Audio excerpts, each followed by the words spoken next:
Good evening, everyone. And welcome to those watching and listening from afar. We're glad you've joined us tonight, too. I'm Nancy Dallavalle. I'm the director of the Center for Catholic Studies at Fairfield University. This is the second event in our fall series of major lectures. For the final event, we look forward to welcoming you again on Wednesday, November 13th, when Professor Huffman Ospino, by now a trusted friend of the center, will return to speak after the election on the cultural and social dynamics of Catholics in the United States. His Fairfield lecture setting the stage for this that he gave last year can be found on our webpage at fairfield.edu/cs.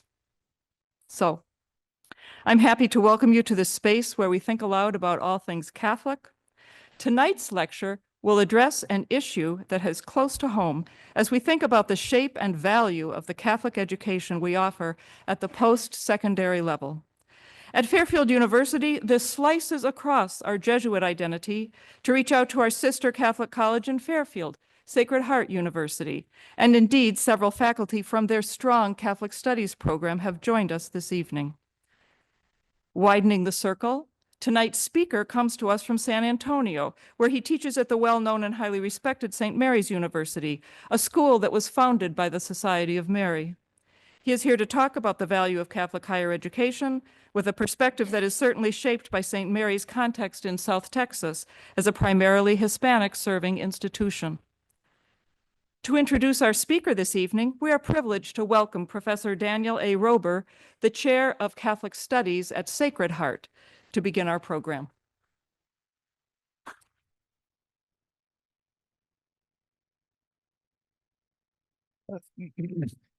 Thank you, Nancy, and thank you for what we might jokingly call in the Catholic higher education world as ecumenical outreach of across town. So I'm very pleased to welcome my friend Jason King. Jason King is the Byrne Chair and Director of the Center for Catholic Studies at St. Mary's University. He received his MA and PhD from the Catholic University of America in Washington, D.C. As an undergraduate student, he majored in mathematics and philosophy and graduated from Berea College in Kentucky.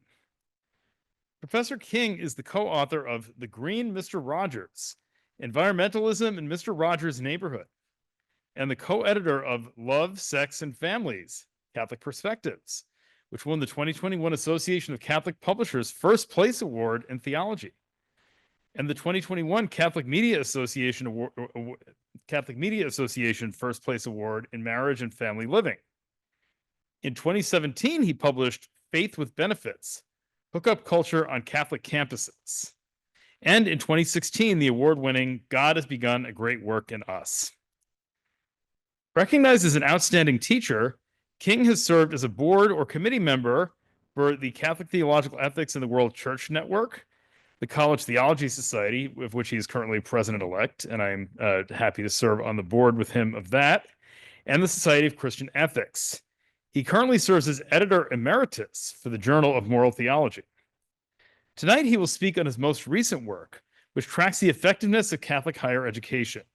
His title is Value and Vision, Catholic Higher Education Today. Please join me in welcoming Dr. Jason King. Thank you all very much for welcoming me here today. Talk about Catholic higher education. It's where it's going. It's sort of what it values and what the values mean for the vision for the future. I've left you with a kind of montage from our campus. Sorry about the scary snake. Our mascot is the Rattlers. And you say fangs out as a kind of cheer for them. So, but I wanted to put this up here to kind of just visualize all the different aspects that go on a campus. There's graduation and rituals, there's buildings, there's mascots, there's friends, there is classes, education, dances, all of those kinds of things sort of go on there. And part of the question that I want to ask is sort of why? And it's more pressing now because we're in a time where we're asking what is the purpose and role of Catholic higher education. And we're doing this because all of higher education is changing. There's so many different dynamics, so many different things coming into this that the terrain, at least to me, seems very new and different. I'm old enough where new and different is also scary.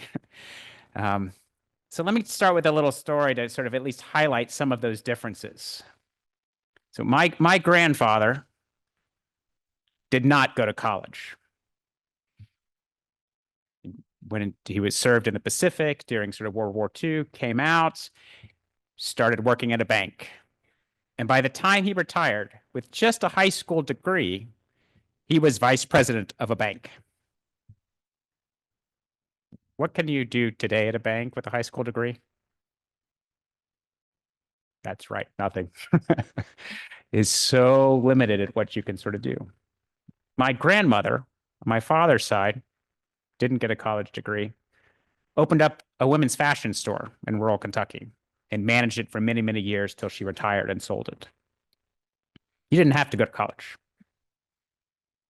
My grandparents, my parents, my dad.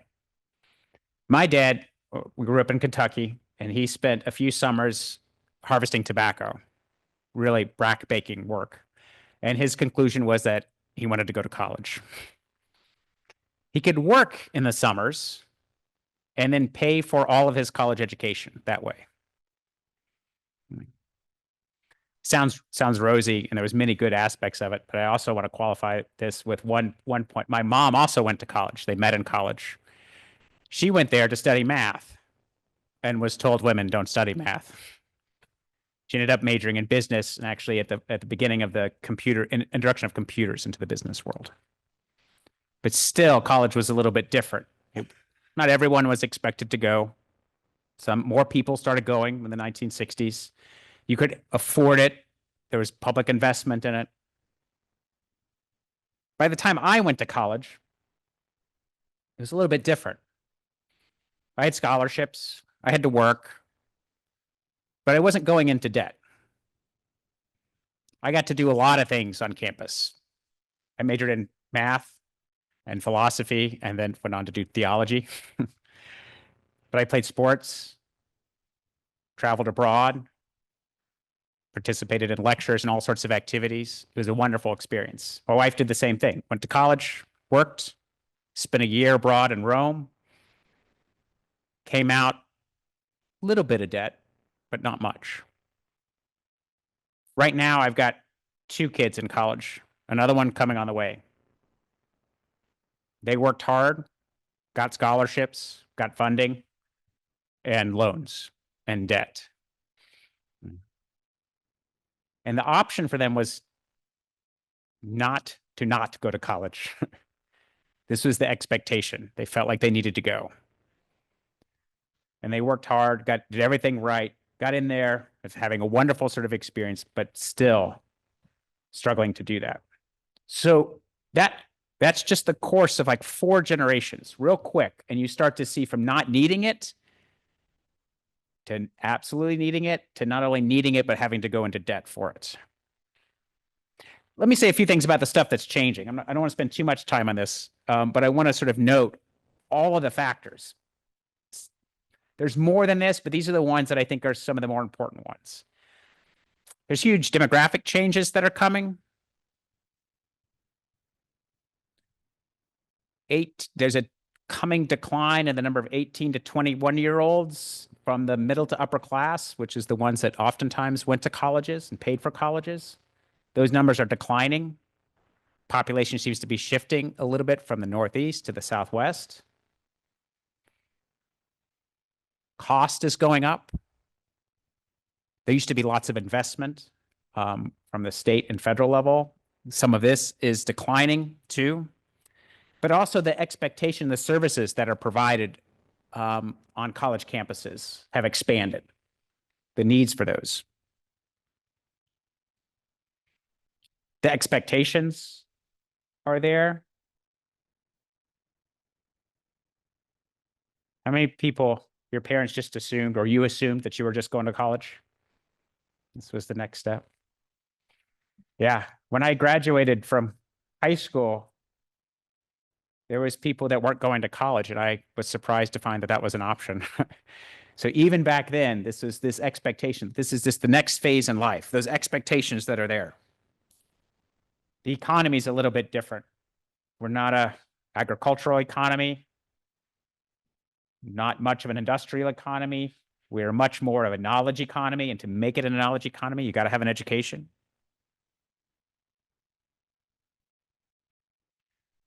Higher ed's expanded.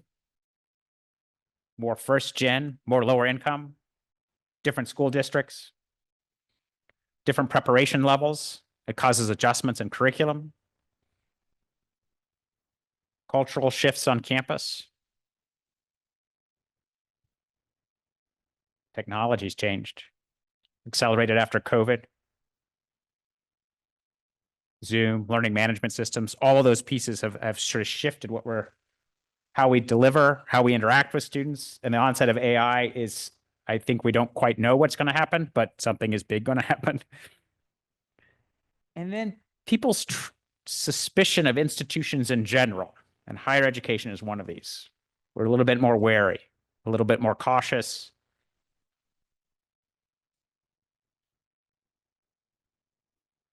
Every year, my wife gives money back to her alma mater. And it's an amazing kind of relationship where she thinks back, not just about her experience that she had in college, but about the place and its well-being and her love and affection for it.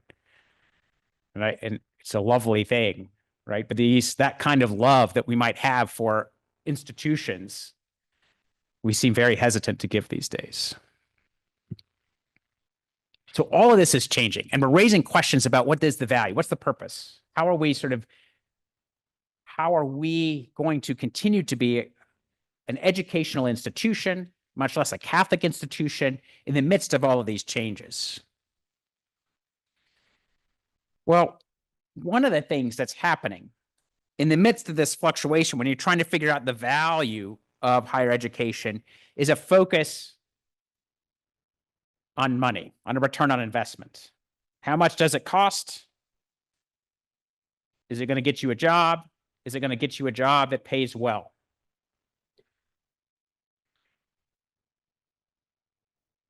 And I put these sort of 4 things up here. These are just different ones that are studies that are out here, but it captures, I think, the dimensions of this question about the financial value of money, the return on investment. First one is college worth it? Was your degree worth it? I like to tell students this because I think it's important. It is worth it. You earn a significant more amount of money with a college degree. Right now, the approximations are about over $1 million over the course of your lifetime. About $27,000 extra per year on average for a college degree.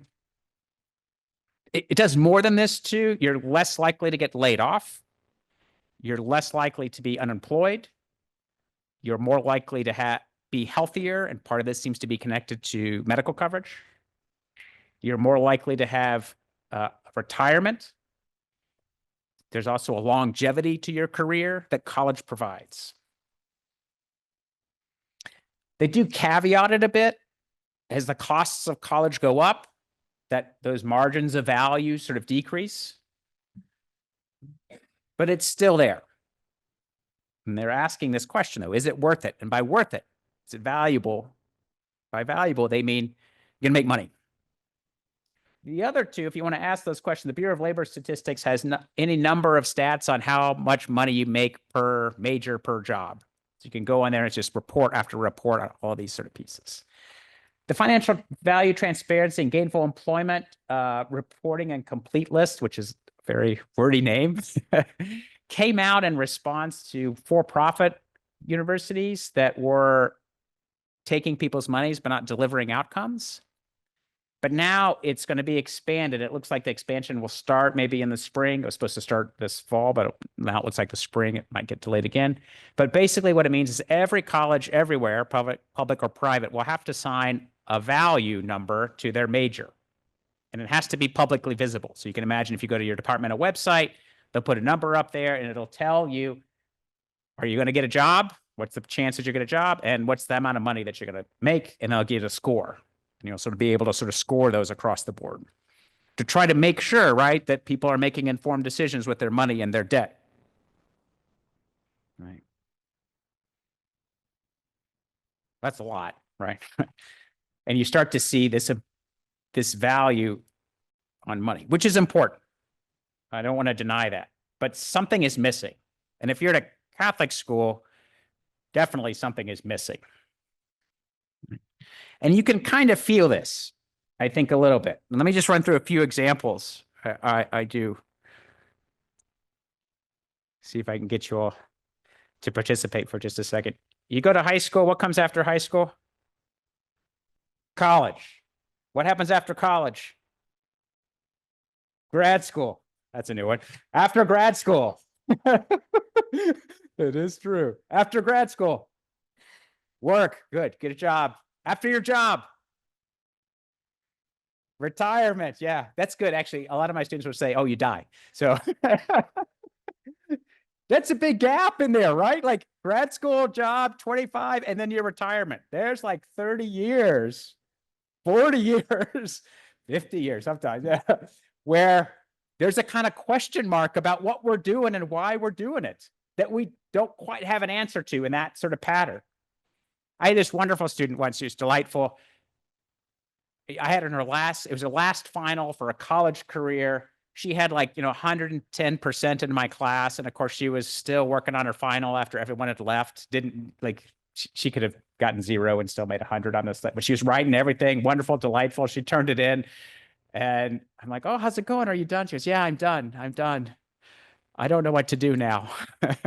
She had been so focused on getting good grades and getting to college that now it was over and she hadn't really thought about sort of what comes next.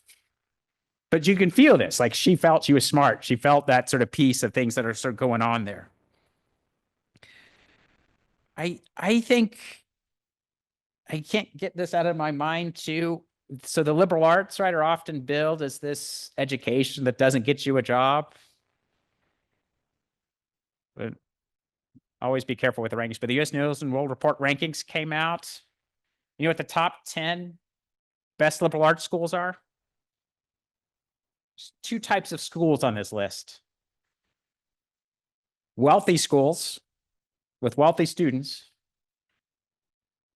and then Naval Academy, West Point, and the Air Force Academy, the military academies. Rich, powerful, and they think liberal arts are worth it. Not just worth it, but invest in it, send their kids to there, hold it up in their curriculums. There's something there other than just whatever careers they sort of might have in mind. And if they're sensing it, we probably sense it too. And I can't help but also believe, I was talking this conversation here, I was a math major. I was a math major in undergrad, completed all the way in it, and had this moment where my professor's in complex analysis writing a proof on the board, and he turns around and is like, isn't that the most beautiful thing you've ever seen in your life? And I thought, I want that. I do not have that for math, but I want that. And so I found my sort of way to a different sort of field. But that sort of desire for sort of something more, something grand. There's this, in the back of my mind is Psalm 44, right? A deer longs for the streams. As a deer longs for the streams of water, so my soul longs for God. There is a longing for something more, something for those 40 years that we're done between retirement and graduation. There's something about the liberal arts that keeps speaking to us. There's something about our lives that we keep on asking, what is it sort of for? And this reduction of college education to those finances doesn't grasp it. And even more so for Catholic schools, they are founded on the belief that there is something more than money. Again, to reassure you, they did do an analysis of this. It was a study out of Georgetown that was that the Association of Catholic Colleges and Universities sort of refined a little bit, but there's a solid return on investment for Catholic schools. But that's not what we're about. There's something more. Yes, get a job, but something else. And I wanted to explore that because that thing seems very important to me. I worry about people coming out for just a job and not having a life. And how do you get at that sort of piece? How do you find it? How do you measure it, or how do you talk about it in some ways? And you can view the mission statements of all of these sort of schools that capture that. But I was interested in what, in fact, they do. What are the results that they have? And will that tell us anything about what this more is? So this is the study, or the beginning of the study that I ran to try to find out what this is. We surveyed 2,000 people, 1,000 graduates from Catholic colleges and universities, and 1,000 graduates from secular, and by that I just mean not Catholic or not religiously affiliated, colleges, on a series of questions. And the middle one are the questions that we asked them. There's some demographic questions in there. They were very kind of important, and I'll say why as we get towards the end. But age and race, marital status, but also political affiliations, religious affiliations, geography, trying to figure out sort of who these sort of people were and if it had a bearing on their results. But then we also asked questions about life, about values, about community engagement. And if you want to talk study shop, I would love to sort of do that, because there's some really clever stuff in here. But what you see, at least, is we didn't ask them just one question, but ask them about these things in a number of different ways. And then you could sort of pull all of those differences together to try to get some reliable results. And the other thing we did is we partnered with YouGov, who's a research firm, polling agency that has the resources to do this. I think this question is really pressing on us right now about the purpose of higher education, and Catholic higher education in particular. I say that because there's tons of schools are closing, and there's been lots of Catholic schools that are closing. So I think this stuff is pressing on us. But I get worried sometimes if you do research and submit it to a journal, it gets buried. Doesn't appear to 2 years later in some obscure place that nobody sort of reads. So I wanted to do something more public, and I needed a way to ensure that what we were doing was valid. And so we partnered with this research firm. You have questions about that, that would be fun. But I think what's more interesting is the results.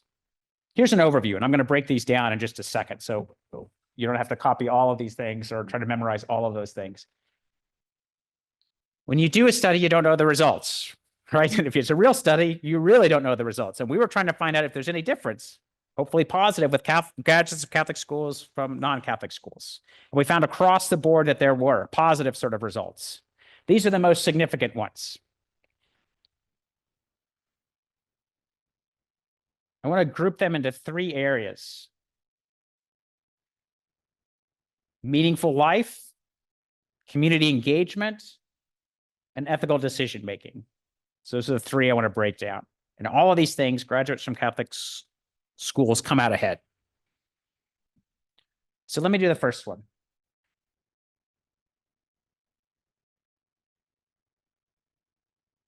Meaningful life. Graduates of Catholic schools report greater satisfaction in their life and a greater sense that their life aligns with their values. I want to add a piece to this, which is sort of interesting and adds something, I think, very positive to this. So if you go back to these results, life is close to the ideal, clear sense of direction. But notice the next one's lifelong search, seeking significance, searching for meaning. So what you have in these results is not just a static, you come to Catholic schools and they tell you what the meaning of life is. What they do is they foster these questions in you, and you have some commitments to them. And yet you're not done when you leave here. What's also committed to you is this ongoing sort of search, this ongoing quest. And you need to hold those two things together, a confidence in the meaning and purpose of life, but also the sense of striving and excelling. Think about that in terms of work. If you have a dream job, how great and wonderful it is. And that's great. You should be happy with it, but also this kind of striving, this sort of continuing to improve, investing in this work. Relationships are like this. It's great to be in love. Right? And if you love the person, again, growing, searching, trying to get better over 5, 10, 20 years. So this is pretty interesting. One of the things that Catholic schools do is present a little, help students find and pursue meaningful lives. So I'm going to speculate for just a little bit here. So about why this is. And my theory is that this has something to do with the core curriculums that make their way across every institution. How many of you all have had to take classes outside of your major? Yeah. How many people have taken classes that ask big questions about life, existence, community, ethics? Yeah. These things come up, right? And they might not be useful. They might be useful later on. They might rattle around in your head for years. But those core curriculums raise those questions, not in contrast with your major, but usually in a complementary sort of fashion. You've got your work and your major, you're learning your skills, you're learning the craft, but then there's these other things that float around.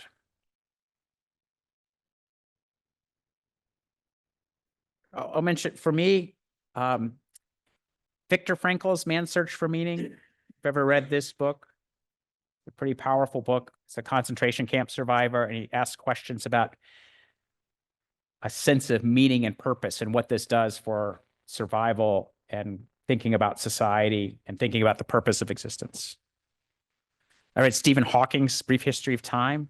It's a great book, but thinking about physics, not just as math problems, but as a theory of the universe.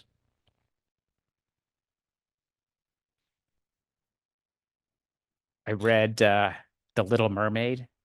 Has anyone read The Little Mermaid original story? I love this story. And this is nothing against Disney. It follows, the story real quick follows the same kind of pattern till you get to the end. And, you know, Eric is getting ready to marry sort of somebody else. And then at the end of that Hans Christian Andersen story, her sisters had sold their hair to the sea witch to buy a knife. And they said, if you kill Eric and her bride, you can return to being a sort of a mermaid. And she goes into the honeymoon suite and decides not to do this and tosses the knife and dies because it's the end of her sort of life. But then what you have is her ascending into the sky.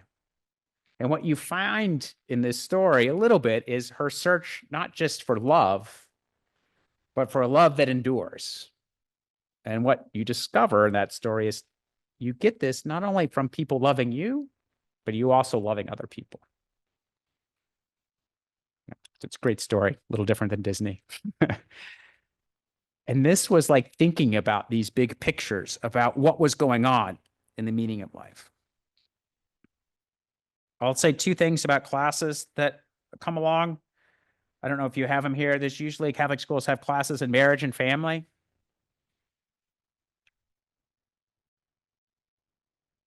This is something pretty interesting. I've taught these courses for years at some of my scholarship and research, but getting people to think about relationships, about their meaning, about what you're doing with other individuals, thinking about a life together, thinking about dating, thinking about friendships.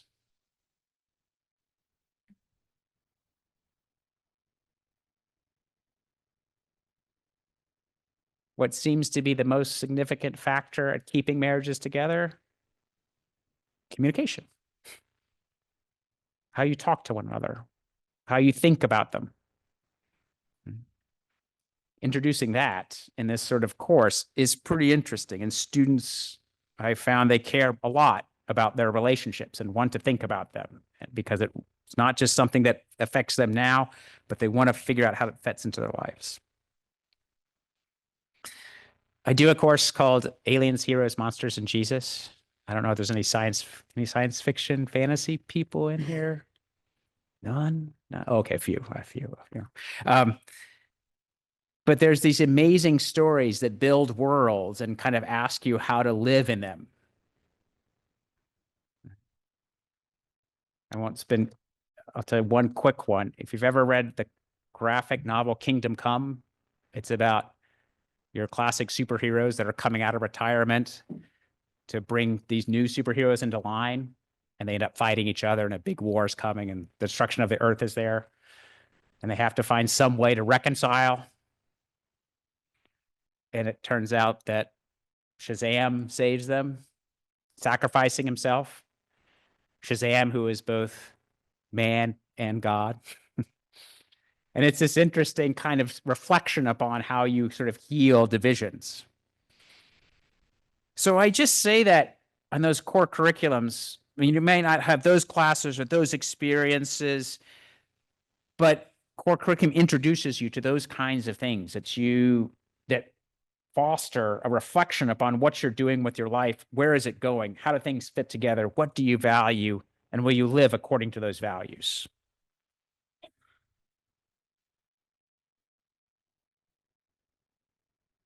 Next thing. So meaningful life is the first one. Next thing is community engagement. We ask a bunch of questions about not only satisfaction and fulfillment with your community engagement, but how often did you engage? What did you do? Huge, significant numbers, right? And also civic engagement. And I just want to note a slight difference here. The community engagement piece, right? This is stuff like park cleanups, elderly care, coaching, donating clothes, volunteering at the animal shelter, running like fundraising 5Ks, those kind of community engaging events. Civic engagement is a little bit sort of more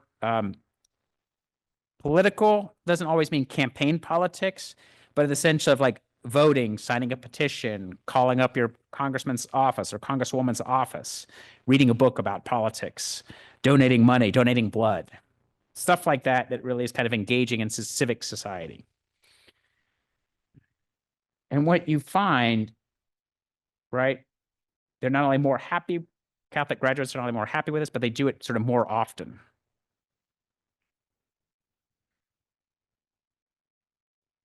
Which is kind of,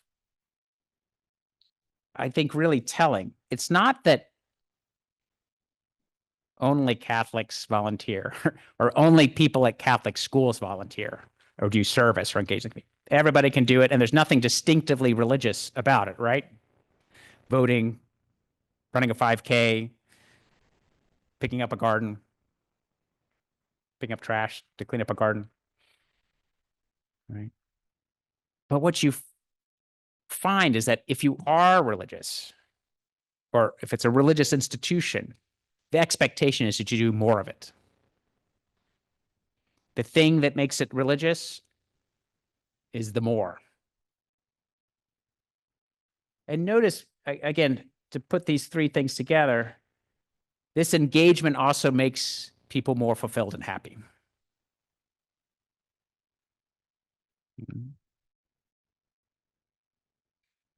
So another class that I ran was a class called God, Work, and Money. And it was a service learning class. How many people have had a service learning class? How many people have done service at any point? Good, good. Done it outside? Anyone done alternative spring break? Volunteered for clubs? Yeah, good. Yeah. It might not seem like much, but it's actually quite a bit of work that yours are doing. So one of the classes I do is this service learning class called God, Work, and Money. And it has this service component to it, but it's got three little pieces to it. And it's really about how do you cover the cost of food? And so we would visit the local food bank.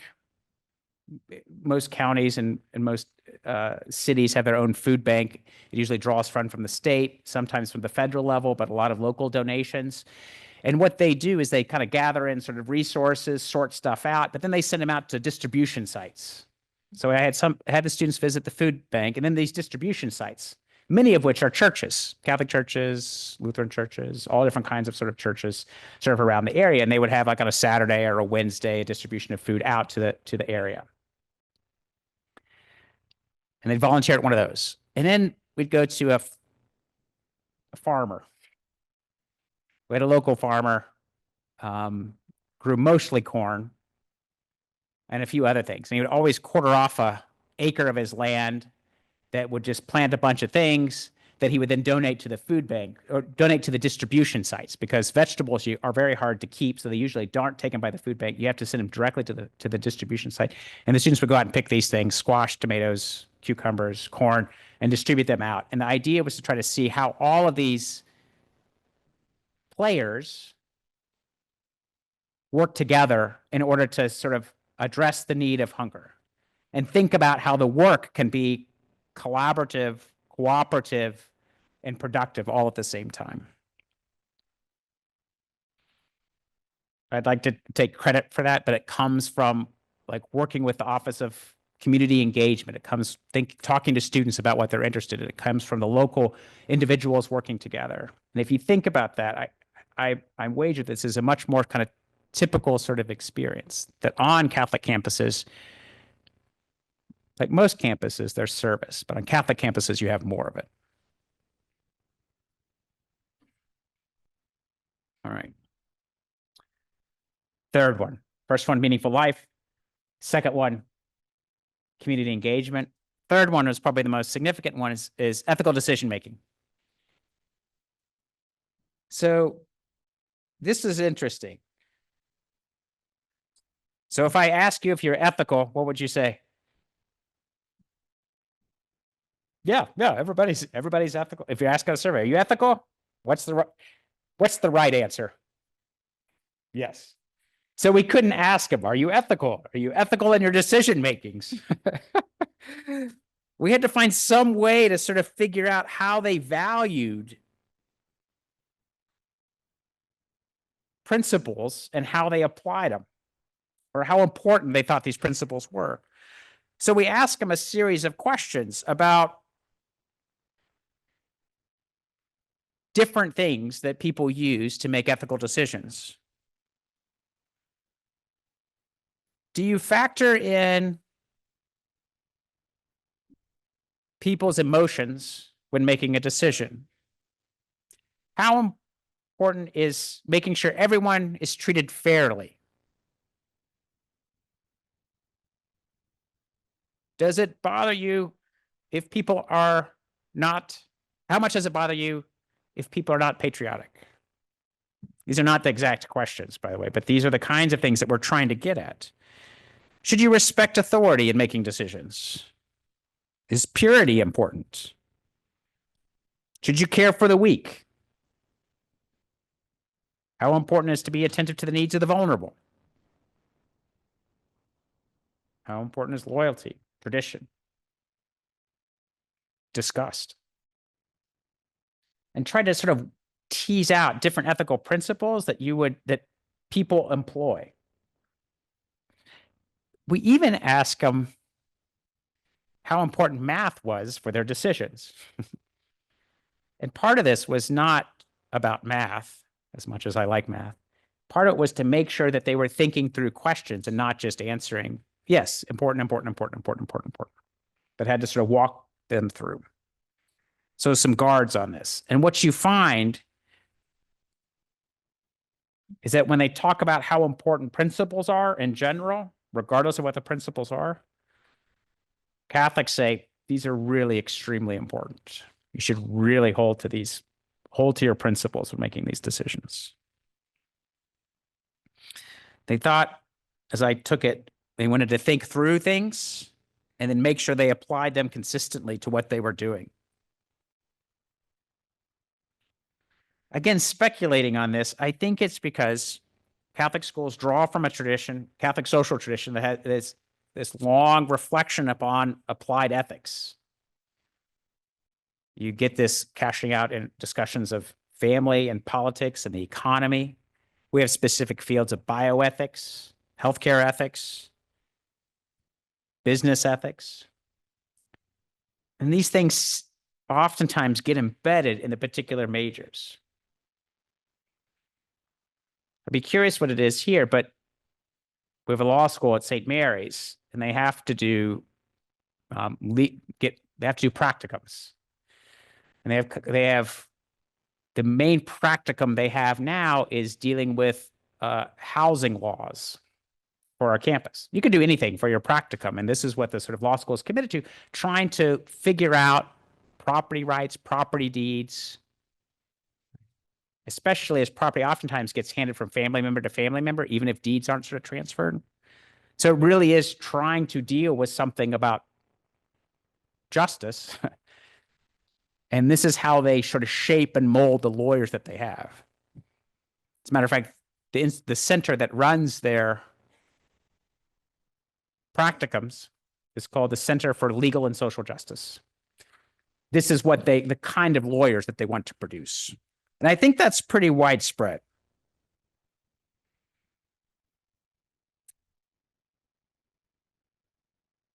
I think you get it too, not just through specific classes on ethics, but by the topics that get picked up in your theology classes. The kind of books that you read, the priorities that you put there. I had a friend who was an engineering professor, and they would start his classes with a book called To Be Human is to Be an Engineer. And it was talking about how engineering and design is meant to serve the human person. I had another faculty that would do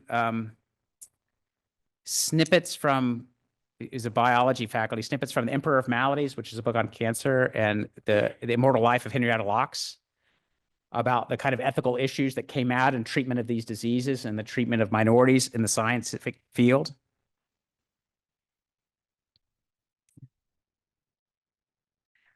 I think you get this in discussions in the business world about how you should organize yourself.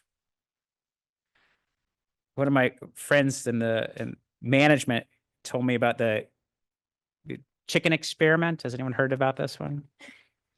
They were trying to figure out, there's a question of productivity. They put together 2 chicken coops. One was a chicken coop that was already established and pretty productive. And one was a chicken coop made of all the all-star chickens from all these other chicken coops. And then they kind of nourished them for 2 generations. What's your guess? Who won?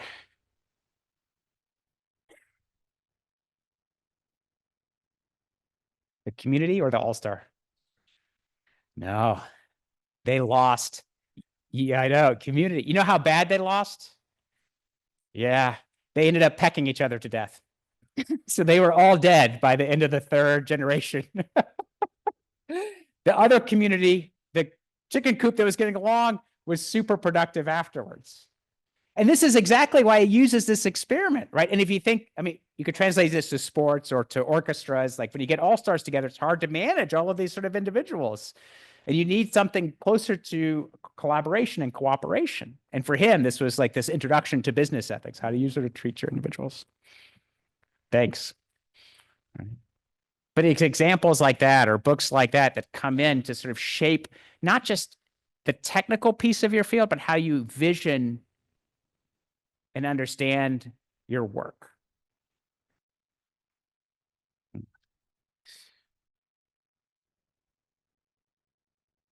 My last joke or example on that is I ask my class sometimes, especially first-year students that are into college and rightly concerned about jobs and money, about the most lucrative fields you can go into.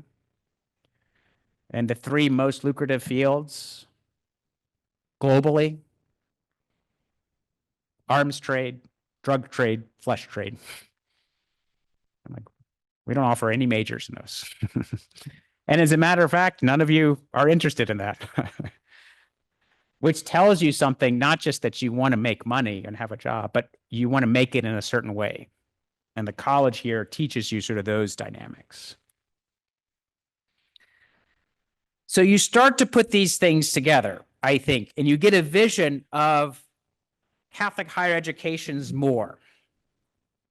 To wrap it up. These are these three things: meaningful life, community involvement, engagement, ethical decision-making. I think this is a good model for all of higher education. Again, as I started, like higher education is changing and shifting. And so if you're trying to think about the role and purpose of college, yes, jobs, but also questions about life, about how you care for your community, and how you do what's good and avoid what's evil. That's a pretty good model for thinking about higher education. But for Catholics, I think this is written into our very missions, our very foundations in the Catholic faith. And if I can leave you with this, I think those things, that meaningful life, that community engagement, ethical decision-making, come out of two basic Christian beliefs. One, God loves you. God wants the fullness of life for you. And because of that, Catholic institutions try to foster stuff like meaningful life in all of its students. And the second belief is that you should love others as God loves you. And that this pushes us to both engage in our community, take care of our society, and to try to do what's right and avoid what's wrong. And that's the vision that I'm hoping for. I'm hoping for these results, that we can start to think not just about money, but about life, neighbor, and goodness. And if we can do that at Catholic places, I think we'll be closer to fulfilling Jesus's command to love God and love neighbor. Thank you very much. Thank you so much, Jason. That was very interesting. Thank you. So I have a couple of questions, and I know my students have questions too. Wonderful. That's the fun part for me. One question though, in terms of high impact practices, Mm. we often, like in pedagogy or something, we'll talk about high impact practices.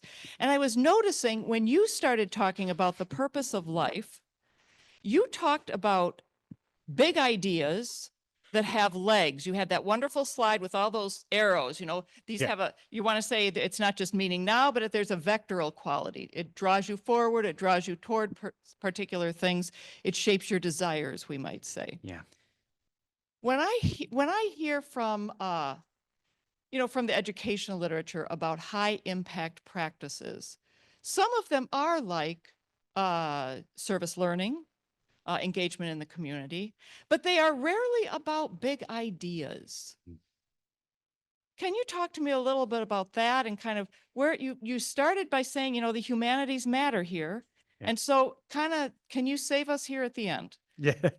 Thank you. Yes. yeah. I want to, I'm still chewing on it a little bit, but again, it's less about the rankings, but the schools in the top 10 best liberal arts schools have like endowments of over $3 billion. So they've got resources. And how do they choose to invest their resources in these liberal arts? So there's some real value to them that they're thinking about it. And the value, I think, is this sort of big picture stuff. And I get at it, I think about it, to think about it pedagogically is two things. I once read a book by Ken Bain called What the Best College Teachers Do. And he had this principle called Who Gives a Damn? He said, at any point, at any time, you've got to be able to answer the question, who cares about this? And be able to answer that question. And any student at any time should be able to ask that question. Why are we doing this? Now, he was doing physics. So there's big questions that you had to answer there. But I think that this is a genuinely basic principle. Like, why are we doing this? Why does it sort of matter?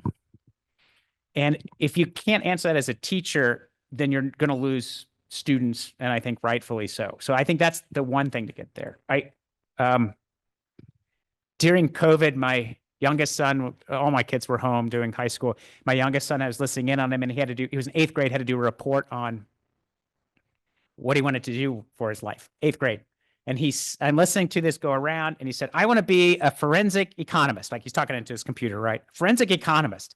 And you got to go to school for this, you got to go to school for that, and this is what you can earn, and this is what you're going on. And he like went on, and he got there, and he did great. And then it's a break time, and I'm like, you want to be a forensic economist? He's like, no, I'm in 8th grade. That was a stupid question. I just picked this major out. And I thought he's got the big picture right there. Like he kind of gets it in that point, like he got it, but he got the sense that like this is, I need to, I don't quite know who I am in 8th grade. And so trying to figure out who I want to be, I think is more significant and important. So I think that's the first thing pedagogically. Can you always answer why you're doing this, and how does this connect to a big picture? Why are you digging into this detail? Why are you sort of discussing those things? Can you zoom out and say, I know this might seem like the minutia, but this is connected to this, which is really connected to those sort of big pictures. I think the other piece of this is that you need to provide frameworks for people, not closed frameworks, but open frameworks. People have to have some way of organizing things and integrating pieces together. How do you put A and B together into kind of some kind of relationship that makes sense to you? If you don't have kind of, sometimes it's called scaffolding, sometimes it's called sort of building, sometimes it's called frameworks, but you don't have some way of like organizing materials or places to put it, they tend to, you just filter out and you get lost. But if you can start to hang on big ideas and build stuff, then all those little ideas you can also sort of hold on to. That, I think that's really important. When you get to college, there's almost always a make or break course in the middle, not to get rid of students, but a shift in your thinking where you move from one way of thinking about a subject to a different way. And it's a big, huge paradigm shift. Mathematics, it was this movement, like I kept on thinking math was like problem solving, and you had to shift to think mathematically. Topology was my example for this. So if space had 18 dimensions, what are the geometrical laws? And you had to think about what that sort of looked like. It's really tough, at least for me. And so that paradigm shift, but you needed this because if your framework was too small, you couldn't process the stuff. But if you didn't have a framework, you couldn't draw on any of the things that you had learned to sort of expand. So pedagogically, I think that's the way to hold on to it. Always be able to ask those sort of big questions and always put that stuff in relationship to something else. I think those are the two things that I would sort of connect with them. Thank you. Thank you. Oh, great. Thank you. Thanks, Jason, very much for that. I want to just ask you if in your work with the categories of the study that you're doing, either within your work or some similar study somewhere else, has there been any kind of tracking of how much of an increase students would ascribe to these different categories from their freshman year to their senior year? Because I guess when the question in my back of mind is the students who self-select to go to Catholic schools, are they just inclined to report higher, whatever those categories are? Is it the people versus the institution? Right. And I would love it for the institution. I'm just curious if what you've discovered. Yeah. I know this is the risk. When I were working on this study, I was working with somebody and I said, well, what if the results come back bad? He's like, well, then we don't talk about them. So it was just joking, but yeah. So this is I should have looped back. This, when I mentioned the demographic questions, this is the reason why we asked this. If there's things that were correlated with, like, say it was like only progressive students or conservative students, or only students from the Southwest or the Northeast, or something along those lines. Or we asked the religion too. So was it just Catholic students that benefited from this, or was it sort of a variety of sort of ones? And so we ran those kind of correlations along all, or gender or age or family, like all of those correlations with all of those pieces, and none of those correlated. So those benefits of coming out of a Catholic institution were across the board. So whether or not you're Catholic or not at a Catholic school doesn't matter, right? All those results, the uptick in meaningful life, community engagement, ethical decision making happens to all the students, regardless of their religious affiliation, regardless of gender. And they cash out. We thought maybe like you'd have it like a long tail where that wouldn't matter too much, like 30s, 40s, but they start to rise in the 50s and 60s. But it was across the board, sort of on age groups too, both sides of the political spectrums, and no geographical sort of piece. I didn't put up here, but it's also that the graduates of the Catholic schools were more likely to attribute those benefits to their school. And that's a little bit of self-reporting, but that they were much more likely than the other sort of groups. So I don't have a definitive answer, but all of this initial results seem to indicate that it's the institutions doing this and not just the students that are coming into that as well. We will be doing another iteration of this study, and I hope to kind of expand it for precisely those kinds of questions to see if we can dig down into what is in fact sort of the causes and the relationship to them. But right now it does seem to be the institution, which is yay.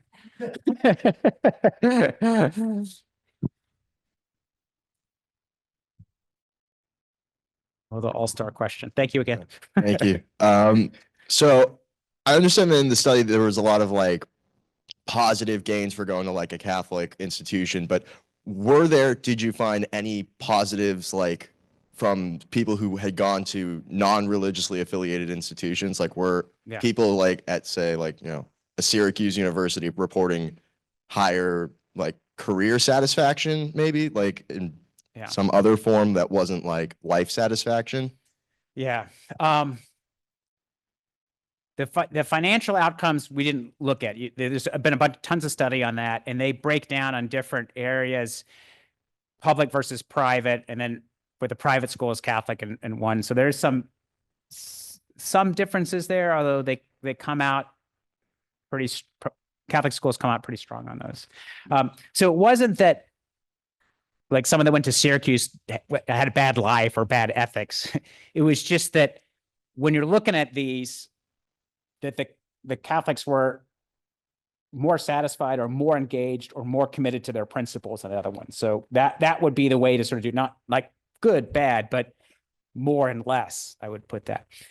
One of the things that we asked questions of resiliency, and those came out a wash. I mean, Catholics kind of had a little bit positive, but it wasn't statistically sort of valid. And that was pretty interesting, and we'll probably dig into that as well. And resiliency basically was locus of control questions. And it was a kind of a spectrum from totally you're in control to totally you're out of control. Everything, all the outside forces are controlling you. Where do you fall on this spectrum? And a series of questions doing that. And that seemed to be kind of a wash.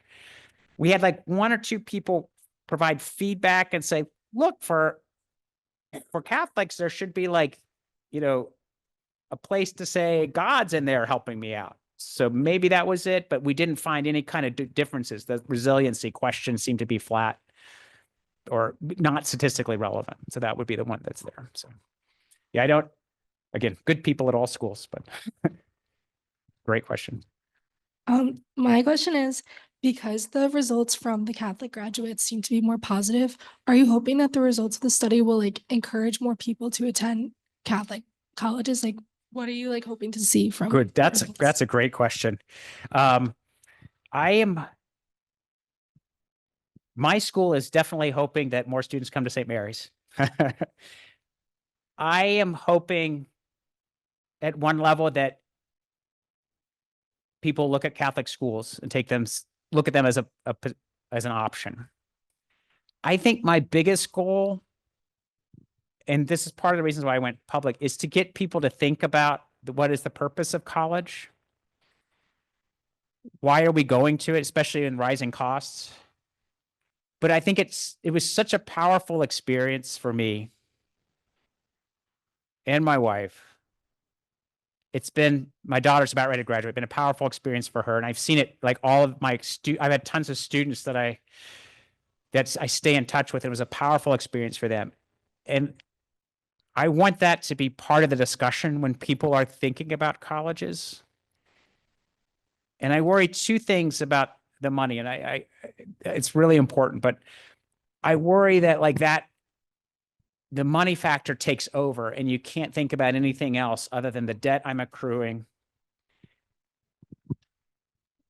the need to succeed, which exacerbates the pressure, which limits the kind of options you can choose.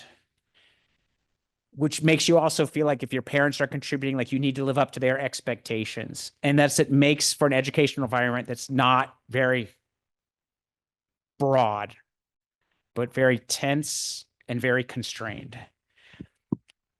And in that piece, you sort of lose what education can really do, which is this expansive life, a joyfulness, this care for the people around you and your sort of community, and like the value of doing what's good. So I think if I can have a discussion about that value that's in addition to work, that's really what I'm after. And if we do that, I think it will help us. I think it should help all universities. I think it would help Catholic schools focus on what they're doing, and they can be kind of like a forerunner or a witness or an example of how to do this well. So I think it would be all of those things. So that's a great question. Thank you. Thanks. Hi, I have a question on the live stream. It's how is Catholic higher education adapting to the younger generation? I should probably ask you all that question.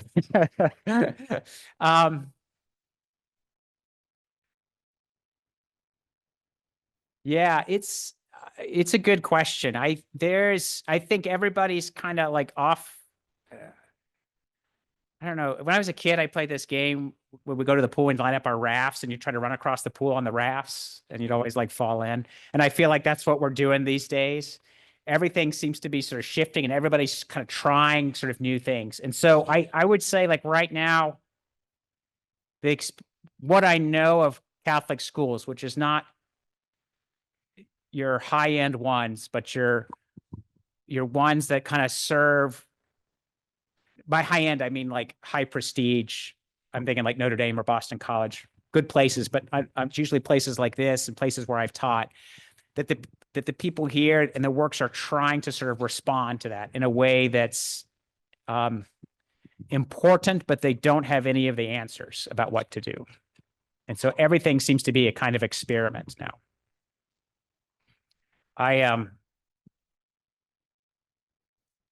Before COVID, I had redesigned my classes to make sure that anything that could be done online, I put online. So that class was only those things that you had to be in person to be there. So like dialogue discussions with your peers and teachers and all of those sort of pieces. Because I was trying to figure out, like, what's the value of that classroom in that environment when you can watch YouTube videos or, do your problem sets on your own. And then COVID hit, and I realized that I designed my classes to really not be able to move online. So I had to really shift and shift that sort of practice again. And then now I'm shifting to try to figure out, now that we're back, what does that mean? And so I don't know. I think that's a long-winded answer of saying, I think everybody really, really wants to adapt, and nobody knows quite how to adapt. So. I have a couple more questions. Good.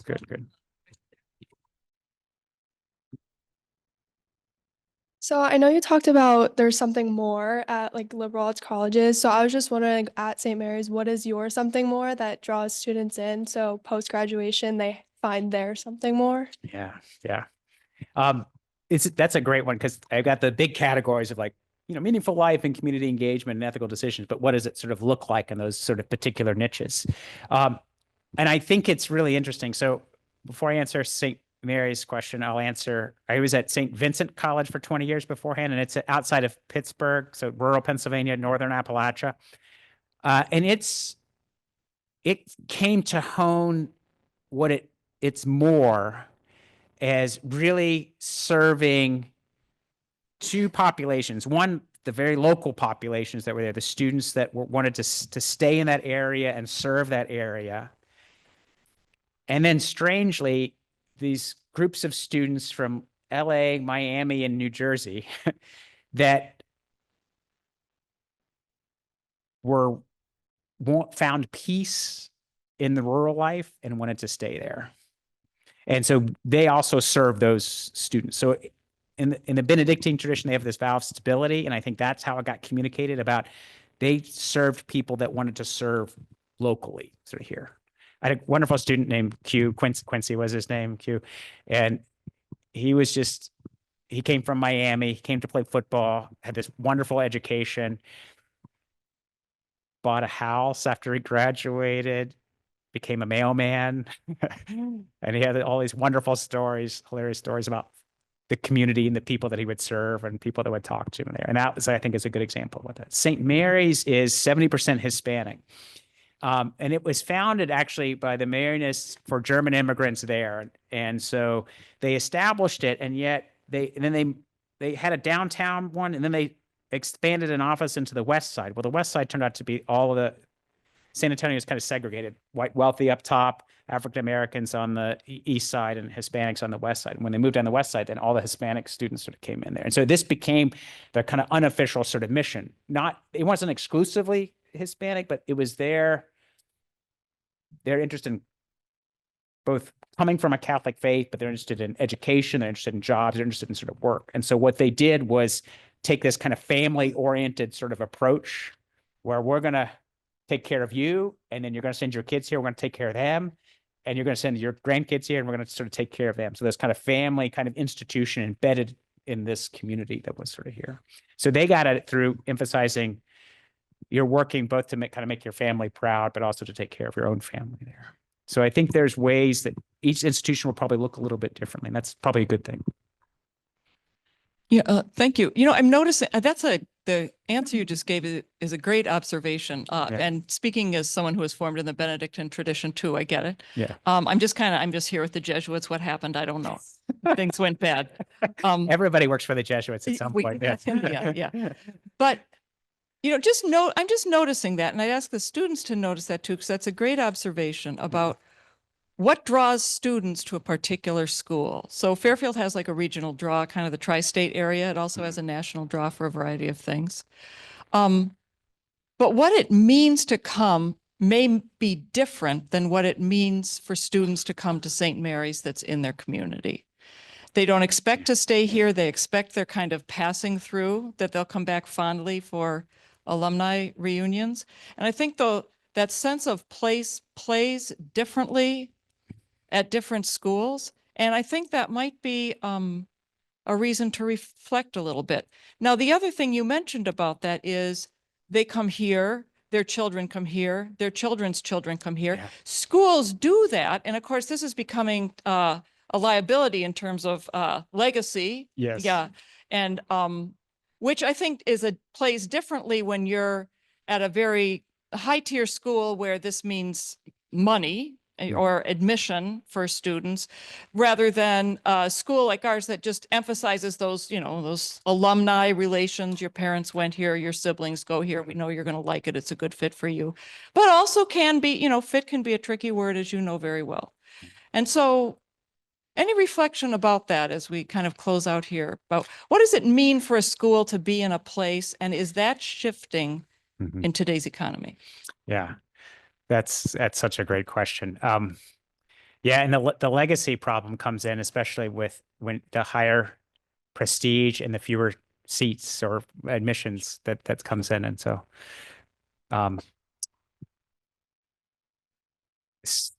place. So let me start with fit. I think this is important. It's such a hard question to ask because, even if you visit a campus, you don't quite know if you're going to fit. And even if it seems like you fit over a weekend, you sort of may not fit once you sort of get here. But it still is an important question because whatever institution you go to, you're going to be shaped by its history, its culture, and its, policies and the people that are there. And so it's pretty important. And there's no way maybe you can know it ahead of time, but it is still an important decision. What I would say on that, though, and we tried this, I've got 3 kids, they're all very different. And my middle one, all the kids are smart, but my middle one is pretty gifted and, really good at standardized tests, really good sort of GPA. I asked, 3 weeks into his first semester at college, I called him. I'm like, how are you doing? He's like, great. I got a test next week, right? Like, this is my son. But the pressure there is then, go get into the highest tier school you can, right? Go Ivy or go somewhere else. And our conversations with him were always like, go where you fit, right? Don't go to an Ivy because it's an Ivy. Go because you want to sort of fit there. He didn't go to an Ivy, but if you want to go to this place or you want to go to sort of this place, figure out if that's the place that you want to be. Don't go there for the status. And that might be the better way to get into that fit question about choosing it because you feel like there's a sense of belonging that's there rather than just the status of the place. And then that might help you get then to the location, because the location, there's very few national institutions that draw nationally. And so most are regional and local. And so you're going to pick up that local personality if you find that fit and belonging. So that would be my way of answering that. So thanks. Jason King, this has been a pleasure. You've taught us a lot, and there's a lot for us to reflect on. Great. Let's thank him for his presentation this Thank evening. you all very much. Thank you.